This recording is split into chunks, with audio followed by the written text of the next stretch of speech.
lumayan berat ya. 29 tahun belum punya background usaha ya. Nah, itu belum punya background usaha, dapat beban yang gede juga utangnya waktu itu, sampai 9 miliar itu. Jadi background sebenarnya profesional, nggak ada background bisnis sebenarnya. Basicnya apa Kang Haji? Mesin, mechanical engineering. Yang hal utama bukan di modal, di kompetensi sebenarnya. Nanti kalau kompetensi udah mumpuni, modal akan datang. Hari ini banyak pengusaha tapi tidak punya kompetensi, jadi sayang gitu kan. Itu berapa triliun kalau kita hitung, berapa kerugian kita itu karena kebodohan kita, karena kurangnya kompetensi.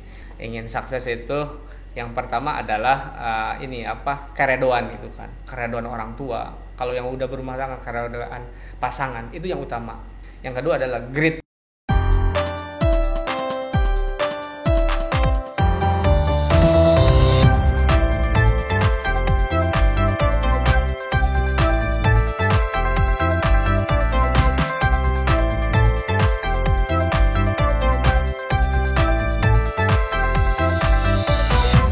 Assalamualaikum warahmatullahi wabarakatuh. Welcome back to Hai Podcast, bincang hangat penuh semangat. Dan kali ini kita kedatangan tamu yang luar biasa. Sekelas beliau ini udah bukan kelas yang ngece-ngece lagi menurut saya ya. Kita langsung aja, Kang Haji Jaja. Sehat Kang? Alhamdulillah sehat, alhamdulillah Bang Arif. Habis olahraga tadi katanya. Iya, alhamdulillah, biar refresh lah. Apalagi ngisi di Hai Podcast ini harus, tuntutannya harus segar ya. Iya benar Pak Haji. Keluarga aman sehat semua Pak Alhamdulillah Haji? sehat semua. Alhamdulillah. Ya. Pak Haji, jadi untuk awal-awal gini saya pengen tahu sebenarnya Tosama, Pajajaran, Martabak 5 salah satu yang dimiliki sama usahanya Kang Haji, Kang Haji Jaja. Dan sebelum terjun ke bisnis ini sempat jadi profesional dulu nggak Kang Haji? Ya, 2006 saya sempat 2005 mungkin sempat di profesional dunia oil and gas ya. Oil and gas, betul. Okay. Di British Petroleum sempat 2 tahun, sama terakhir di Pertamina Whole Energy offshore North West Java, di offshore ya, itu juga hampir 2 tahun lebih ya. Nah, baru gabung di Pajajaran pertama itu Februari 2010. Nah, itu kita merintis usaha di Februari 2010. Jadi background sebenarnya profesional, nggak ada background bisnis sebenarnya. Basicnya apa Kang Haji? Mesin, mechanical engineering. Jauh ya. Sebenarnya jauh. Tapi kenapa memilih untuk akhirnya terjun ke bisnis? Satu memang birrul walidain, tuntunan ke berbakti ke orang tua, karena waktu itu tahun 2010 saya diminta sama orang tua untuk membereskan usahanya yang memang terancam kolab. Oh gitu. Walaupun pada saat itu secara karir memang posisi lagi bagus ya. Namun karena tadi tuntutan orang tua, harapan orang tua, dan saya melakukan istikharah, akhirnya pilihannya memang harus tinggal di Banjar. Istikharah dulu tuh ya? Istikharah dulu, betul. Baru terjun ke bisnis. Bidangnya retail ya Pak Haji ya? Bidangnya retail sebenarnya. Retail, ya. Nah, saya di mechanical engineering-nya juga jurnya juga di material gitu kan. Jadi kata orang pas juga loh Jajana. Material logistik gitu. Enggak gitu jauh lah ya Pak Haji. Gitu. Ada hubungannya sama kayak gitu lah ya. Betul Bang. Tapi ketika terjun ke bisnis keluarga lah, kita sebut seperti itu ya Kang Haji ya. Kendala terbesarnya apa Kang Haji dulu? Kendala terbesar sih waktu itu lebih ke sisi memang market trust ya. Pada saat saya masuk sana sih, kalau dari keluarga sih nggak ada kendala, cuma marketnya emang tidak trust kepada perusahaan itu gitu kan. Bagaimana saya diminta untuk rekonsiliasi pasar itu bisa percaya lagi kepada kita itu kan. Sedangkan keluarga besar udah give up gitu, udah terserah lu aja mau digimanain, kita nggak mau injek dana, terserah lu aja gitu kan. Gimana caranya, seperti itu tantangan terbesar waktu itu. Dan saat itu juga background saya nggak ada, pengalaman saya nggak ada, akhirnya saya melakukan SAI sana sini cari tuh kemana sih yang mau jadi mentor tuh ke siapa itu, mentor saya tuh siapa itu, dari Jakarta, Cianjur, Jogja, semua didatengin gitu kan. Nah sebenarnya akhirnya qadarullah takdir mentor pertama itu dari GM Asia Plaza. Nah, Tasik. Dia biasa itu jadi mentor oke. pertama. Setelah itu ada pijakan-pijakan mentor sampai terakhir mentornya dari mantan direktur operasional Alfamart. Nah, pada saat itu yang apa namanya yang sangat penting diberi masukan ke Kang Haji itu dari mentor-mentor tersebut apa Kang Haji?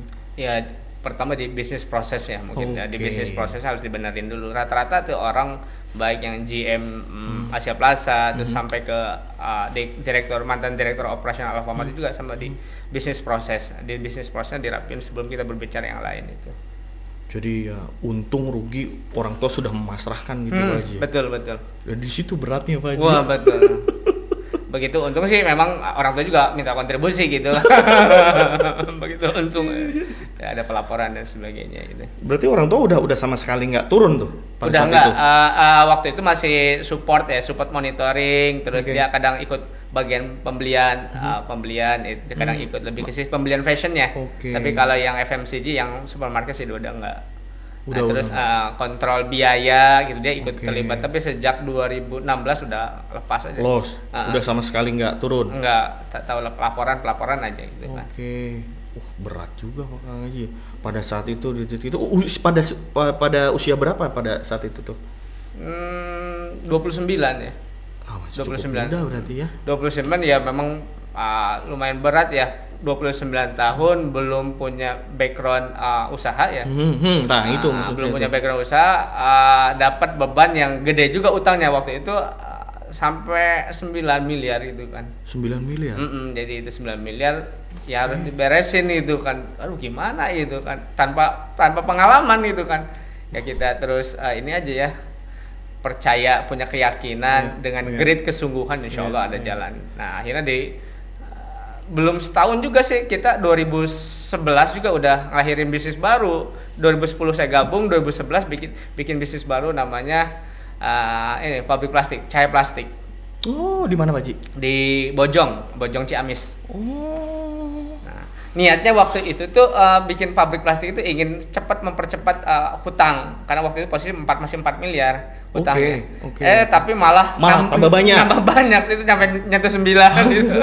Oh, berarti niatnya buka perusahaan Usaha, baru untuk iya. nutupin yang ini. Iya, biar mempercepat. Nah, ternyata enggak. Karena memang belum siap. 2010 itu kan baru gabung, belum lama itu, baru Iya. baru 10 bulan atau 8 bulan. Ada dapat duit dikit itu kan. Gimana ya? Nutup utang juga nggak cukup, 4 miliar ditutup 1 miliar nggak cukup tuh, masih ada 3 miliar. Udah pakai usaha aja, siapa tahu dengan 2 usaha cepet tuh percepatan bayar utangnya. Ternyata enggak itu kan. Ada ongkos belajar di bisnis yang baru itu, ada ongkos belajar. Itu ternyata dari total malah 9 M ya. 9 nih betul.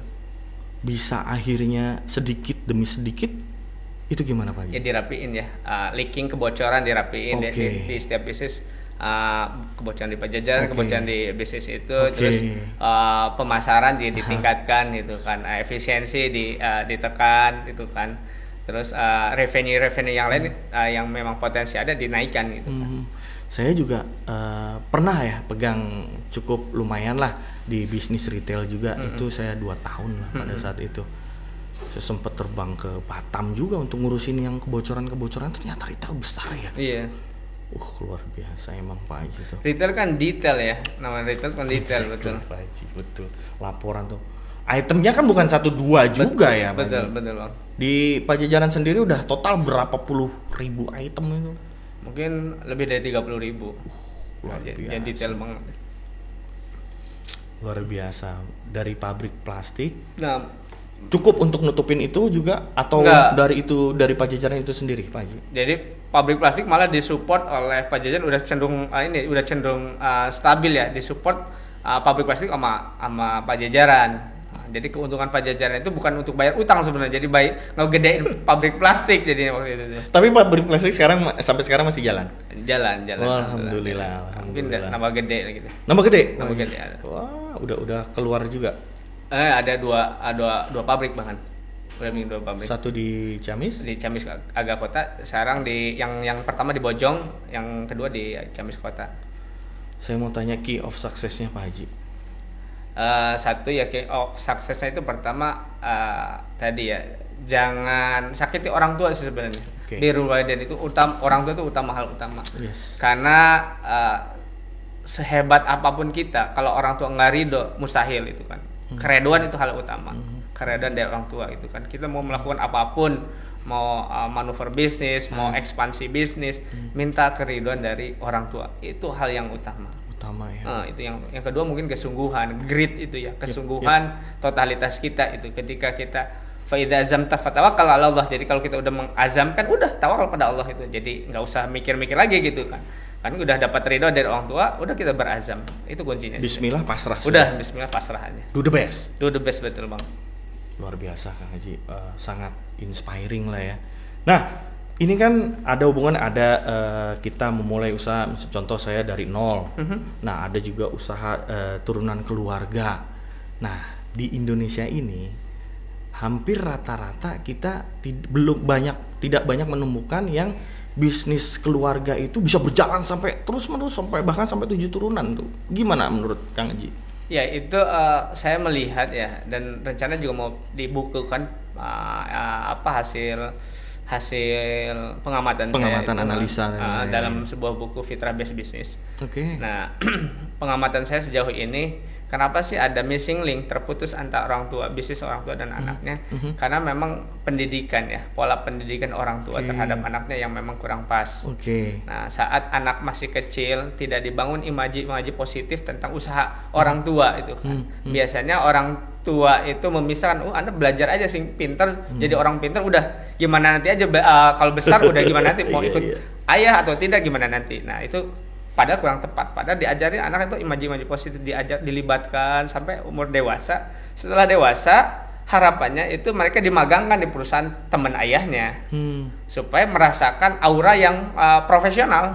Kalau dari awal dia ikut orang tua terus sampai besar, sampai membesar perusahaan orang tua, nanti dia tidak nggak bisa maintain ketidakprofesionalannya gitu kan. Makanya harus setelah dewasa dia magangkan beberapa tahun di perusahaan temannya atau profesional orang lain, setelah itu bolak-balik ke perusahaan ayahnya untuk membesarkan. Nah, itu tidak terjadi di kita, itu jarang. Mungkin ada beberapa perusahaan yang gede ya, mungkin tadi Salim Group atau Sinarmas, itu yang jalan itu, legasi itu jalan. Sedangkan di perusahaan lokal itu kurang begitu jalan. Yang kita bangun itu pertama ya, apakah sistemnya apa aja atau apanya dulu? Pola pendidikan sih Bang. Di pola pendidikannya, dari pengasuhannya itu kan. Yang saya lihat itu pola pengasuhannya di awal juga udah memang kurang tepat orang tua itu. Memisahkan tadi pendidikan itu, pemahaman pendidikan orang tua kita selama ini gitu kan. Pendidikan ya belajar di sekolah. Kalau Anda masih kecil udah belajar di sekolah, nggak usah ngurusin bisnis gitu kan. Nanti kalau udah dewasa boleh ikut bisnis. Nah, itu yang kurang tepat gitu kan. Ya, jadi kan termasuk saya lah Pak Haji, jika seperti ini. Habis SD, SMP, SMA, kuliah kerja gitu kan.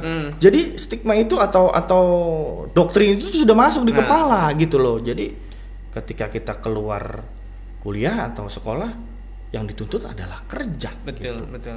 Tidak misalkan kayak Kang Haji ada bisnis keluarga, jadi dibimbing sedari awal gitu Pak. Jadi erat kaitannya dengan parenting itu sendiri. Betul. Mentor terbaik kan orang tua sebenarnya. Mentor terbaik itu orang tua kita itu. Setuju. Namun sayangnya peran orang tua itu tidak menjadikan dia seorang best mentor itu nggak dijadikan itu kan. Malah dia mentornya di orang lain, di guru dan sebagainya itu kan. Padahal mentor terbaik itu di orang tua, karena hidup anak itu kan lamanya di keluarga kan. Di sekolah mungkin berapa jam? 5 jam, 3 jam itu, 6 jam, tapi di keluarga hampir sisanya itu berapa belas jam tuh. Betul. Jadi ya kembali ke parenting itu lagi. Tapi ada yang salah nggak kira-kira dari cara pendidikan orang tua kita terdahulu kepada kitanya gitu? Kira-kira menurut Kang Haji ada nggak yang salah gitu? Mungkin ya dengan pola pendidikan dulu gitu. Saya tidak menyebutkan salah, cuma lebih kurang tepat aja itu ya, kurang tepat ya. Mungkin yang sudah kita perbaiki ya, ada kekurangan tepat orang tua mungkin yang kita harus perbaiki gitu. Karena tuntutan zaman sekarang metode yang lama itu nggak tepat itu kan untuk dipakai di era periode sekarang gitu kan. Seperti kalau tidak salah Umar bin Khattab, didiklah anak pada zamannya, bukan pada zaman kita itu kan. Nah, seperti itu gitu. Paham. Keren, luar biasa, banyak cerita inspirasi. Balik lagi ke bisnis. Iya, gimana? ketika Pajajaran sudah jalan, Yeah. pabrik plastik jalan. Nah, bisnis yang saya dengar kan Tosama nih Pak Kang Haji nih. Iya. Nah, itu dari nol Kang Haji. Nol, betul. Jadi sebelum Tosama itu martabak ya. Oke. Karena saya sering ngisi di luar kota itu kan. Terus anak istri suka pesan, kalau pulang bawa martabak, entah di Bandung, entah di Tasik dan Betul. lama-lama saya bilang ini suka juga martabak nih. Nah, udah kita punya niatan, tapi nggak ketemu itu kan. Saya itu ingin belajar martabak, Bang, sampai ke Malang, ke Tangerang, ke Bandung, ke Jakarta, ke Pekalongan. Tanya itu, gimana sih ingin belajar beli franchise dan sebagainya. Ada yang mahal, ada yang nggak, rasanya nggak karuan. Qadarullah mungkin ya seperti Ismail lari sana sini 7 kali, udah diem aja, nggak nyangka saya lari sana sini, cari sana sini dari Malang sampai Tangerang gitu kan. Istirahatlah waktu itu di Pulbus Budiman karena dari Jakarta saya ngisi di Depok tuh. Dari Depok, dari naik rambutan, turunnya nggak ada yang ke Banjar waktu itu, turunnya di Bus Budiman di Tasik. Diem sejenak waktu itu ada paruh baya orang tua ditanya dari mana, dari Jakarta, abis ngajar itu, tapi saya ingin usaha apa aja deh gitu kan. Nah dia bilang mau nggak usaha apa martabak, mau banget kok bisa gitu nyambung. Nah so itu akhirnya dia ngasih bahan awal aja, terus kita di desain ulang karena kekinian gitu, konsep kekinian dan sebagainya ya, akhirnya seperti itu tahun 2018. Walaupun SAI-nya itu dari 2016 tuh nyari martabak 2 tahun ketemu 2018, kita launching di Agustus. Nah sedangkan Tosama 2019. Kalau Tosama idenya saat saya ngisi tentang retail, ada orang Majenang itu, Pak tolong jualin saya kelapa. Saya bilang kelapa, saya nggak jualan kelapa gitu kan, saya kelapa saya numpuk Pak, harganya murah gitu kan. Nah itu terasa terenyuh ya, sektor pertanian siapa yang bantu gitu kan. Nah itu begitu pun pas saya ke Majalengka, ke Lemah Sugih, terus ke Pangandaran juga, Pangandaran sektor ini nelayan, Majalengka di sektor pertanian, juga di Lemah Sugih atau di Panjalu atau di Sukamantri juga pertanian. Kok nggak ada, kita nggak concern dengan pertanian ini, kasihan itu kan, padahal luas tanah kita lebih banyak pertanian ketimbang daratannya. Nah dari sana saya gimana ya gitu kan, ya baik lagi saya ngisi lagi di Blitar, ngisi tentang retail, seminar retail. Nah ada masih muda usia 20-an, Pak bisa nggak warung sayur saya dibuat seperti toko modern? Saya bilang, nah waktu itu kan saya jadi guru, masa saya bilang nggak bisa itu kan, namanya guru bilang bisa itu. Bener Pak, bisa. Urusan gimana nanti? Ya Pak ditunggu ya. Beberapa bulan kemudian, 3 bulan atau 4 bulan kemudian saya datang ke sana ke Blitar, kerja bareng sama mereka, kita set up dan berhasil di tahun 2019 itu berhasil. Dia launching toko kedua itu 2019 awal atau 2018 akhir, berhasil. Nah saya bilang di pertengahan jalan, saya bilang saya nggak mau, kalau kata agama tuh kaburau maktan, ngomong doang gitu kan. Kalau cuma bisa bla bla bla bla bla ngomongin aja, tapi sendirinya nggak ada action. Betul. Udahlah saya bilang, saya izin ke si Mbak itu, Mbak Yona, saya boleh nggak ya project kita bareng, saya pakai juga di adopsi juga di Banjar. Boleh kan, itu ide Akang. Itu Akang Jajal. Oh ya udah. Nah, di September 2019 kita jalan sebelum pandemi ya. Tosama. Toko sayur mayur. Simpel aja ngasih nama Tosama, toko sayur mayur. Kayak martabak 5 juga sederhana 5 tuh kan karena saya berkeluar, istri saya anak 3 udah 5. Jadi yang simpel aja gitu. Enggak perlu yang gimana. Gitu kan, yang simpel aja gitu. Tapi yang di balik penamaan itu ada sebuah makna gitu aja. Iya. Tosama berarti berdiri pertama justru malah di Blitar. Bukan di sini. Saya itu mah bukan Tosama, warung sayur segar. Kita developnya gitu kan. Nah seperti itu, karena dia udah punya toko, kita saya dandanin. Saya ini pajangan harus gini ini dan sebagainya. Nah saya bilang kan saya udah ngarahin tuh. Takut dibilang Om doang, nato dong lah. Saya udah bikin deh gitu. Akhirnya saya September 2019 kita bikin. Dan alhamdulillah responnya positif. Ya. Saya sering belanja ke Tosama, terutama yang saya cari kemarin tuh ubi-ubian. Lalu tuh lengkap tuh, ada kentang, ubi, ini ada toko sayur mayur. Udah berapa outlet ya? Baru 2 Bang, di Banjar aja sih. Nah harapannya di akhir tahun ini kita mau scale up ke Bandung. Scale up ke Bandung karena memang pasar Bandung lebih luas. Karena saya ingin kita menyerap lebih besar, karena petani itu nunggu kita sebenarnya. Betul, setuju saya Kang Jaja. Nunggu kita. Nah, seperti itu. Luar biasa. Berarti akan expand ke Bandung. Itu akan di-franchise-kan kah atau gimana? Ya, akan ada kemitraan. Bahkan saya kepikiran tidak hanya kemitraan, skalanya lebih besar dibuat koperasi. Jadi nanti Tosama itu tidak hanya milik saya gitu, milik koperasi gitu kan. Karena pemain di online ini kita ngelis ya, pemain di online. Kalau saya kan hybrid, kita hybrid. Ada online, ada offline. Nah, di online itu gelontoran dananya nggak karu-karuan. Ada yang di atas 500 miliar. Saya nggak bisa nyebutin lah, ada di atas 1 triliun, ada 500 miliar dan sebagainya. Nah, saya bilang melawan pemain-pemain besar mustahil kalau jalan sendiri. Nah, betul. Lewat koperasi ini. Udah saatnya kita berkolaborasi. Koperasi kan bekerja sama. Betul. Nah, seperti itu. Luar biasa, Tosama masuk ke koperasi TNI misalnya. Iya, koperasi TNI, koperasi buruh, koperasi nelayan, koperasi petani, itu Tosama kan punya kita. Nah, rata-rata yang jadi apa namanya produsennya dari Tosama itu sendiri petani sekitar atau gimana kan? Iya, dari Rajasari juga ada. Dari Rajasari terus ada dari Ciberem juga ada, itu kan yang di Banjar itu. Tapi intinya mah menggali potensi lokal gitu ya. Iya. Jadi barang apa yang ada di sekitar dijual di situ. Iya. Titip jual atau gimana Kang? Enggak, saya ke petani sih nggak ada istilah titip jual, kasihan lah mereka modal kecil masa titip jual. Kita beli aja gitu kan. Langsung dibayar cash? Bayar guys. Hari itu kirim langsung dibayar? Iya. Setidaknya sorenya gitu. Sorenya kan? Ya. Artinya masih di hari yang sama. Iya, setidaknya. Wah, luar biasa. Dan animonya bagus. Alhamdulillah animonya bagus itu.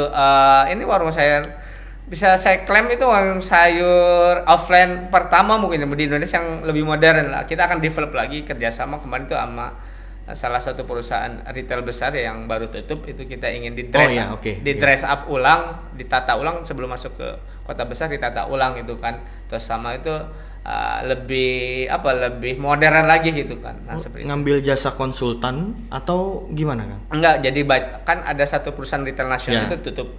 Nah, banyak yang ini enggak punya kerjaan tuh. Udah gabung sama kita aja deh, saya bilang. Di sana saya butuh kita tata ulang bagaimana Tosama ini toko sayur tapi skalanya udah modernnya juga udah nggak main-main ya gitu kan. Modern kelas, bahkan kita inginnya kelas internasional karena yang tutup itu perusahaan Hong Kong base-nya di Hong Kong. Iya. Toko sayur mayur yang lengkap, buah ada, segala macam ada gitu. Ada 5 segmen sebenarnya di toko sayur itu. Ada sayur, buah, butcher tuh daging ya, butcher terus si frozen food sama mini store kebutuhan pokok pabrikan gitu. Iya. Butchernya juga ada ya, pengen diadakan. Tapi yang sekarang udah ada ya? Ada tapi belum begitu bagus karena penataannya belum begitu bagus. Makanya kita belajar ke salah satu perusahaan retail nasional yang tutup tadi. RM. Yang sekarang tuh saya sebut aja lah Range Market seperti itu kayak gitu. Hero sama Giant. Oke. Ya, Range Market masih jalan. Kalau ini mah Hero yang sama Giant yang udah tutup. Yang udah tutup ya. Jadi nanti konsep kayak Butcher kayak gitu ya. Betul, gitu Butcher gitu kan. Ada luar biasa. Selain Pajajaran atau sama Martabak 5 juga di situ. Juga jadi pembicara juga. Itu gimana ceritanya awal-awal bisa jadi pembicara Kang Jaja? Sebenarnya kalau pembicara itu memang bakat ya, Bang. Bakat saya itu orang tua saya tuh ibu bapak saya tuh guru. Jadi kata-kata ibu saya pada saat memutuskan saya ke Banjar, nggak salah aja. Kita nggak ada gen keluarga yang memang pebisnis. Saya bilang nggak ada. Kamu cek ke atas buyut kamu juga paling tidak pegawai, kalau nggak guru. Nah, kok ini mau jadi usahawan itu? Saya bilang Bu, karena ini hasil istiqoroh dan menyatakan harus biru walidain, ya udah nggak ada pilihan lagi. Ya sudahlah, ibu hanya doakan saja itu kan. Nah, karena gennya guru itu kan developer ya, memotivasi, mendorong orang. Nah, sama saya juga itu kan ngisi, kadang nggak usah dibayar gitu. Pak, bayaran bapak berapa? Nggak usah dibayar, saya bilang. Anda punya duit bayar, nggak punya duit nggak usah apa-apa. Senang aja gitu. Mendorong orang jadi maju itu senang aja Bang. Salah satu kepuasan tersendiri gitu kan. Ketika saya beberapa kali menyampaikan bahwa akhirnya intinya di khairun nas anfa'uhum linnas. Betul. Sampai kita itu bikin skala kebermanfaatan. Seberapa manfaat sih kita timbang kebermanfaat kita. Ilmu kita, waktu kita, tenaga kita, materi kita, seberapa manfaat tuh. Kita timbang tuh gitu kan. Punya ilmu enggak dimanfaatin, wah kelak berat.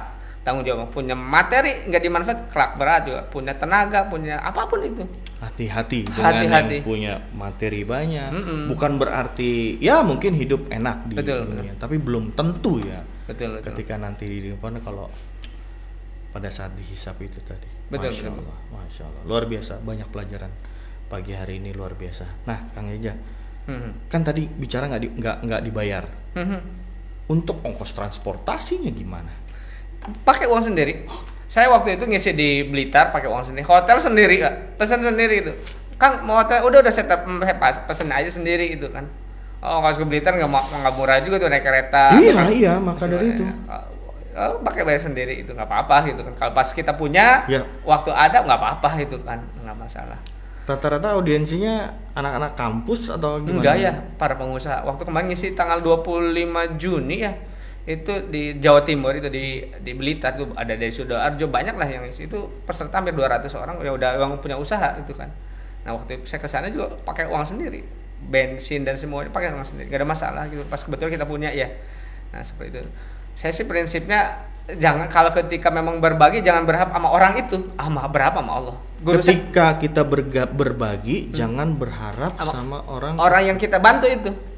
Kalau kata guru saya ya, Ustadz Adrian Rusmi, Anda meriba itu jangan sama orang, meriba itu sama yang di atas, sama Allah. Minta, nuntut gitu. Ya Allah, saya udah pergi ke sana, tolong balas saya, kebaikan saya. Jangan sama orang itu. Misalnya saya datang HIPMI, saya udah habis apa-apa, nggak usah minta sama HIPMI, minta sama Allah. Yang punya HIPMI siapa? Allah. Saya tagih sama Allah. Allah malah seneng. Di Al-Quran disampaikan itu. Boleh Anda tuntut sama saya, minta yang paling sebanyak-banyak sama saya, kata Allah. Nah, jadi saya nggak pernah nuntut sama orang. Kalau orang ngasih apapun, kalau ngasih ya diterima, kalau ngasih juga nggak masalah. Nah, seperti itu, Bang. Jadi memang dari beberapa pengusaha yang menurut kami sukses ya, Kang Jaja, dan rahasianya tuh rata-rata sama, Kang Jaja. Ridho orang tua, berdoa ya, selain berdoa ya, ridho orang tua, pasrah, ikhlas, dan itu the best. Intinya di situ. Betul. Ketika kemarin Mang Haji Engking, ketika dia ingin berbagi dengan ikhlas, nah akhirnya berbalik lagi ke dirinya gitu. Betul, kan. Betul. Luar biasa. Si ini ya, walaupun ini Yahudi ya, Yahudi itu namanya perusahaan minyak pertama penemu minyak di Amerika itu, dia bilang ya, lupa saya namanya tuh dia punya menara juga itu di dia bilang kalau Anda ingin dikasih banyak maka harus beri banyak. Yang gimana kita mau dapat banyak, nggak pernah ngasih sama orang, ngasih ilmu, ngasih mata dan sebagainya. Itu orang Yahudi yang ngobrolnya gitu, tapi diamalin itu sama orang Yahudi itu kan, bukan orang umat Islam sendiri. Padahal ilmunya dari umat Islam. Itu ibaratnya kalau kita mau mancing ikan yang lebih besar, kita pakai umpan yang besar. Iya, betul. Jangan mau mancing ikan besar tapi pakai ikan teri. Betul. Gitu ya Kang Haji, kurang lebihnya gitu Kang Haji. Luar biasa. Saudara tadi sudah berlima, itu kenapa makanya namanya martabak lima. Simple, simple as that gitu ya. Iya, betul. Kang Haji ya. Jadi selain bisnis yang tadi sudah saya sebutkan, pernah ingin berpikir untuk buat sosial, kegiatan sosial nggak gitu Kang Haji? Atau memang sudah punya? Kayak Tosama contoh ya, kita ingin Tosama itu sebenarnya lebih ke sisi front end, di depan aja. Belakangnya tuh sebenarnya sosial banget. Satu, bikin sekolah pertanian. Bagaimana kita si petani itu diperbaiki cara bertanamnya, keilmuannya, di-manage, dirapikan budidayanya dan sebagainya. Terus ada penyuluhnya itu kan. Nah, seperti itu. Ada fundingnya itu. Kita bikin BMT-nya itu kan. Jadi selama ini kan kadang petani itu di Amat Tengkulak tuh. Yeah. Nah, sekarang enggak, nanti kita harapannya BMT atau sama tuh hadir untuk melakukan pembiayaan. Nah, konsepnya sudah ada tuh. Sudah ada itu kan. Terus kita bikin juga ingin ada rice mill ya, jadi kayak Heller. Kita beli gabah, kadang hari ini kan gabah-gabah tuh murah. Betul, kan. betul. Nah, kita tampung gabah dari para petani, kita buatin stok gabah itu kan. Pada saat harga beras lagi bagus ya kita giling si gabah itu. Konsep kota pertama yang akan dimasukkan itu kira-kira apa Kang Haji? Kota di mana sih? konsepnya mau didirikan di kota mana gitu? Yang pertama kita kan setelah dari Banjar kan mau ke tadi ke Bandung ya, karena pasar Bandung lebih luas sebenarnya. Betul. Nah, apakah nanti di mana kita nggak lakukan sentralisasi? Ini daerah ini memang sentral beras ya, kita bikin rice mill di sana. Daerah ini sentral buah, kita bikin di sana itu. Daerah ini sentral sayur, kita bikin packing house di sana seperti itu. Artinya tergantung potensi lokalnya itu juga. Betul, Bang. Luar biasa. Nah, kayak di daerah mana tuh? Daerah Sumedang penghasil ubi tuh. Ubi Cilembu. Ubi Cilembu. Betul. Wah, itu luar biasa. Saya pernah ke situ, Kang Haji. Daerahnya enak, dingin. Nah, itu potensi besar kayaknya di situ. Perlu dikembangkan ya. Yes. Betul. Yes. Bahkan yang saya dengar juga komoditi ekspornya sudah ada itu, Kang Haji. Luar biasa, Kang Haji. Nah, Kang Haji nih kan sebagai pengusaha, sebagai mentor lah kita katakan, atau motivator lah kita katakan seperti itu. Kebetulan Kang Haji sendiri juga kan Dewan Pembina HIPMI. Nah, menurut Kang Haji sendiri, HIPMI yang ada di Kota Banjar itu seperti apa? HIPMI atau harus seperti apa? Sejauh ini ya HIPMI periode sekarang jauh lebih baik ya. Menurut saya jauh lebih baik, insya Allah jauh lebih baik dibandingkan periode sebelumnya. Memang karena hidup tuh memang harus jauh lebih baik. Hari ini lebih baik dibanding hari kemarin. Nah, terus yang kedua adalah kalau salah assessment penilaian saya ini jauh lebih baik, periode sekarang jauh lebih baik. Yang kedua adalah bangun tadi motivasi anak-anak, anak-anak mahasiswa, anak-anak siswa atau para UMKM tentang pengetahuan bisnisnya. Karena dunia ini akan maju, negara ini akan maju tergantung dari kita sendiri itu kan, tergantung dari para pengusahanya. Nah, banyak hari ini yang riset mengatakan buka di tahun pertama buka usaha itu 80% tutup. Nah, itu risetnya itu di luar negeri maupun tahun pertama, misalnya buka 100 usaha di tahun pertama, itu 80%-nya 80 tutup di tahun pertama. Nah, itu kenapa? Karena memang kompetensinya. Harapannya hadirnya HIPMI di sini, khususnya HIPMI Kota Banjar hadir untuk memperbaiki kompetensi para pengusaha minimal di Kota Banjar itu sendiri. Siap. Terutama kepada generasi-generasi muda ya. Betul. Nah, jadi memang sudah banyak kampus-kampus sekarang juga ada administrasi bisnis, kejuruannya gitu kan. Jadi memang diciptakan untuk menjadi seorang entrepreneur gitu. Betul. Nah, untuk mengawali, apakah ada hubungannya seorang yang sukses dengan mindset, Pak Haji? Iya, banyak sekali. Banyak buku-buku riset mengatakan kesuksesan itu mulai dari mindset. Keyakinan tuh mindset kan. Nah, kalau kita gimana mau sukses, kita nggak yakin sendiri. Gimana kita akan meyakinkan orang lain, dirinya sendiri nggak yakin gitu kan. Nah, jadi memang kuncinya di mindset itu kan. Mindset utama ya. Hal yang utama, betul. Selain doa dan lain-lain lah ya. Betul. Itu yang akan kita lakukan ke depannya, Pak Haji. Insya Allah kita sudah juga terjalin dengan anak-anak HIPMI PT. Perguruan tinggi betul, Pak Haji. Mudah-mudahan nanti ke depan kita bisa jalan running terus. Amin. Dan kemarin AEK juga sudah MOU dengan salah satu kampus yang ada di Banjar untuk menjadi pembimbing mungkin di bisnisnya mereka yang akan mereka buka atau mereka lakukan gitu, Kang Haji. Iya.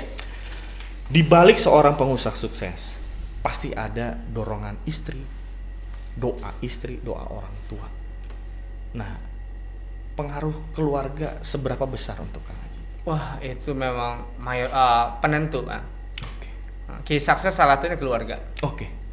Nah, tadi yang saya sampaikan tadi kan keredoan ya, keredoan pasangan, keredoan orang tua, keredoan anak dan sebagainya. Itu kan kisah suksesnya. Jadi tanpa keredoan itu mustahil kita bisa sukses, mustahil itu mah. Itu menurut saya sih udah hukum alam ya. Jadi kalaupun mereka para pengusaha dimanapun berada untuk melakukan sebuah tindakan bisnis harus minta persetujuan atau keredoan dari tadi keluarga, orang tua, pasangan, anak dan sebagainya. Banyak kisah yang bercerita niatnya si suami itu ingin membahagiakan istri, niatnya itu ya. Dia nggak bilang bisnis lagi bangun bisnis ke istrinya. Dia pinjam uang dan sebagainya, tiba-tiba malah jadi masalah, blunder, istrinya ketahuan jadi ribut. Nah, jadi sebelah tadi keredoan hal utama. Padahal istri itu kalau bercerita malah seneng gitu kan. Dia akan doakan tiap malam, dia doakan tiap pagi, dia doakan dan sebagainya. Jadi peranan keluarga itu sangat utama gitu kan. Jadi tidak cukup dengan niat baik saja ya. Betul. Artinya niat baik harus juga diiringi dengan support dari keluarga gitu, Betul. doa terutama. Betul Bang. Dan itu juga jadi salah satu faktor penguat kita juga ya Kang Haji. Betul Bang. Iya, kayak Kang Haji mulai masuk ke Pajajaran, Mhm. support keluarga kan pasti penting. Betul. Itu gimana istri awal-awal tuh? Wah, itu istri sebenarnya orang tua saya, ibu saya waktu itu kurang sepakat ya, karena di Pajajaran saya buka aja nih, waktu itu gaji saya 2010 itu 2,5 juta. Tapi 2010 ya, gede mungkin relatif. Tapi waktu di Pertamina gaji saya itu 20 juta, kan jadi beda juga tuh. 100 kali lipat. 10 kali lipat.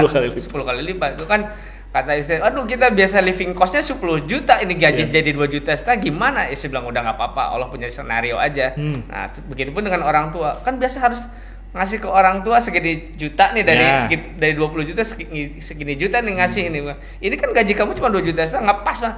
Ya Allah, kita punya rencana deh. Betul. Saya bilang, nah seperti itu. Jadi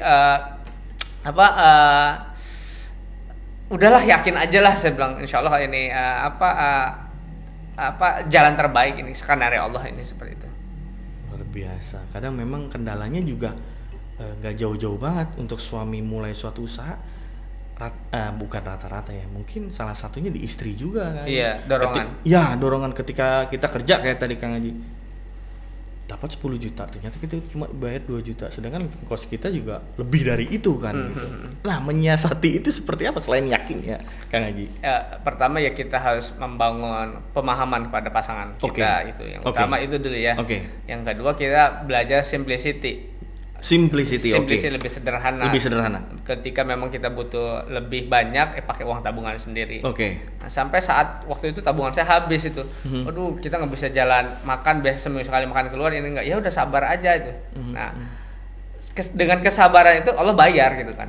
Sabar dan yakin, ketemu juga itu kan. Yang asalnya kita nggak pernah sebulan sekali juga enggak gitu, karena memang safar gitu kan. Waduh, duit nggak punya itu kan, tabungan nggak punya, gaji pas-pasan, gimana ya, udah sabar. Suatu saat juga saya bilang, ya kalaupun saya suka ngibur diri maupun ngibur istri, kalaupun takdirkan Allah nggak dapat kita duitnya, ya insya Allah di akhirnya dapat kok, tenang aja gitu kan.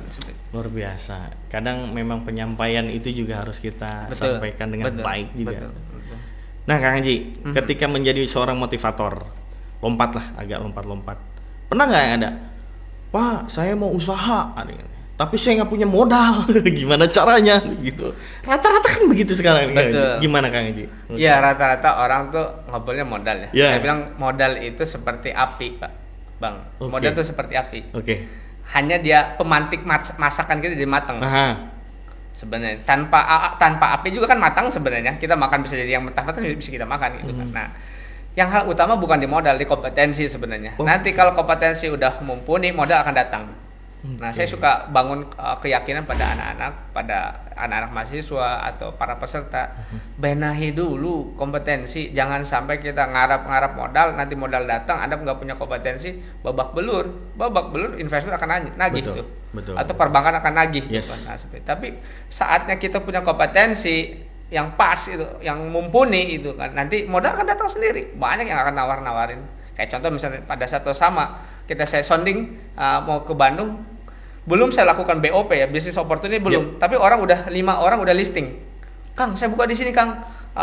Arca Malik buka saya, Pantamin buka ya, misalnya Margahayu buka ya dan sebagainya. Nah, baru saya bilang belum jualan loh, saya belum resmi, belum lakukan event business opportunity belum loh. Tapi karena kita bangun personal brand kita, terus ada kompetensi sehingga orang percaya pada kita. Nah, ini kan orang belum percaya sama kita, dikit-dikit butuh modal. Bangun ini aja kompetensi gitu kan. Banyak hal yang kita harus bangun gitu kan. Kembali lagi ke mindsetnya. Betul Bang. Nah kan banyak juga ya yang berpandangan kalau ya saya tahu lah Kang Haji aja punya ini punya itu, jadi mau bikin usaha seperti itu juga udah ngelis. Nah gimana kalau ada yang berpendapat seperti itu gitu, jadi dengan mudahnya bicara kalau ya iya Kang Haji Jaja punya itu, jadi orang mau buka mah percaya aja gitu. Ya kan orang kesana itu kadang kita membangun reputasi, membangun trust, biar orang itu yang tadi bertanya ke yang bercerita atau yang yang nyinyir gitu. Biar punya seperti saya, ya bangun trust, bangun kepercayaan orang. High trust, bisa nggak orang tuh high trust ke kita itu kan. Ada di satu kota Banjar orang high trust ke saya sampai 1 miliar bang. Di kota Banjar hampir 1 miliar. Invest? Iya. Hampir 1 miliar orang itu high trust kan. Nah seperti itu. Jadi bisa nggak rekan-rekan atau bapak ibu seperti itu? Karena punya high trust, laporan jelas, terbuka itu kan. Saya nggak pernah kabur dari masalah dan sebagainya. Kayak nah, gitu. Tanggung jawab juga. Tanggung jawab betul bang. Itu juga yang saya. Kita kadang senang awalnya doang pinjem atau senang didanain. Begitu jalan 6 bulan macet, udah HP ganti nomor gitu. Nah itu yang agak repot itu, karakter tuh kayak gitu tuh. Gitu ya. Betul. Termasuk dalam satu karakter juga ya kan? Iya itu tuh banyak tuh kejadian kayak gitu. Saya sempat lakukan pendanaan bantu UMKM. Gitu. Nggak gede sih 18 juta. Begitu ada masalah dia tinggal itu HP ganti nomor. Kan waduh ini sih bang itu kan baru di syuting 18 juta belum 180 ini juta baru 18 juta kayak gini gitu kan. Nah kalau ada masalah ya hadapi baik gitu kan. Luar biasa. Cerita pagi memang penuh dengan inspirasi nih. Hypozen dimanapun kalian berada. Ini tamu saya emang luar biasa nih. Banyak pelajaran yang saya ambil dari Kang Haji nih pada hari ini. Alhamdulillah, terima kasih waktunya Kang Haji nih sudah datang nih. I proud of you lah. Makasih, Bang. I appreciate untuk datang ke sini. Terima kasih sekali lagi Kang Haji Jaja untuk berbagi cerita pengalaman key of success dan itu saya rasa juga itu sangat penting terutama buat kami lah yang masih di HIPMI ini yang mungkin masih dibilang merintis lah. Itu Kang Haji. Nah tolong jangan kapok nanti Kang Haji kalau kita mintakan pendapat siap, masukan Kang Haji siap. Kita soan ke rumah ditunggu ya Kang Haji ya. Kira-kira Kang Haji punya program apa untuk HIPMI ke depan? Itu saran saya ya ini udah bagus nih high podcast ini udah bagus biar ada kebermanfaatan yang terasa lebih jauh dirasakan oleh manfaat. Yang kedua tadi nitip pada HIPMI saya sebagai Dewan Pertimbangan itu untuk lakukan edukasi ke masyarakat utama ke para UMKM ke para mahasiswa untuk menjadi pengusaha yang punya kompetensi gitu kan. Jangan hari ini banyak pengusaha tapi tidak punya kompetensi gitu. Jadi sayang gitu kan. Itu berapa triliun kalau kita hitung berapa kerugian kita itu karena kebodohan kita karena kurangnya kompetensi. Nah, harapan saya HIPMI itu bisa menjembatani, bisa memberikan solusi atas gap kebanyakan yang tidak kompetensi tadi itu kan. Jadi solusi melakukan scale up kompetensi terhadap masyarakat yang ada di utamanya Kota Banjar. Amin. Insya Allah mohon bimbingan Kang Haji dengan mungkin dari kami juga nanti ada yang belajar bagaimana mengelola Tosama mungkin. Silakan. Kayak gimana runutannya. Bisnis proses lah. Boleh. Lebih ke bisnis proses. Kalau udah punya buku Kang Haji? Buku apa? Buku untuk dibagikan? Ada di rumah tapi. Ada. Yang karya Kang Haji sendiri? Enggak, kalau itu karya bersama nanti yang buku yang Fitrah Bisnis nanti kita bagiin. Belum itu masih disusun. Oh, masih disusun. Berharap tahun depan jadi deh. Kalau nanti pembukaan tuh apa sih istilahnya? Launchingnya dari kami ada yang diundang lah. Boleh. Ya, boleh. Terima kasih sekali lagi Kang Haji. Sama-sama, Bang. Sukses terus. Amin. Kemudian jadi keluarga sakinah mawaddah warohmah. Amin. Kalau bisa nambah lagi anaknya. Amin. Bisa bermanfaat buat masyarakat. Khususnya untuk masyarakat Kota Banjar. Amin. Terima kasih sekali lagi Kang Haji. Closing statement tolong untuk teman-teman Hypozen. Ya, saya hanya menekankan pada key success tadi ya. Jadi kalau para rekan-rekan atau Hypozen ya ingin sukses itu yang pertama adalah keredoan gitu kan, keredoan orang tua. Kalau yang udah berumah tangga, keredoan pasangan itu yang utama. Demi Allah saya punya keyakinan kalau itu tidak ada izin dari pasangan atau dari orang tua nggak bakalan sukses. Seberapa miliar, seberapa triliun uang digelontorkan pada bisnis nggak bakalan sukses. Yang kedua adalah grit. Udah dapat tuh tiket keredoan. Yang kedua adalah grit, kesungguhan. Udah totalitas, nggak usah balik nengok-nengok yang sudah ke belakang ngintip sana susah ya, udah jalan terus jangan belok kiri belok kanan, lurus aja gitu kan. Nah karena faidah azam tafatawakal Allah, udah kalau udah bismillah udah nggak usah balik lagi. Insyaallah dua hal itu jadi key sukses rekan-rekan semua. Salam dari saya, assalamualaikum warahmatullahi wabarakatuh. Yang pertama adalah tadi ridho, Hmm? yang kedua adalah kesungguhan. Kesungguhan. Catat Hypozen, keridoan ya orang tua, istri atau keluarga. Yang kedua adalah kesungguhan. Terima kasih Kang Ya, Haji Jaja. sama-sama. Terima kasih Hypozen dimanapun kalian berada. Semoga kita dapat memetik apa intisari dari pembicaraan kita kali ini. Terima kasih sekali lagi. Wassalamualaikum warahmatullahi wabarakatuh. Waalaikumsalam warahmatullahi wabarakatuh. Terima kasih Kang Haji. Alhamdulillah. Alhamdulillah.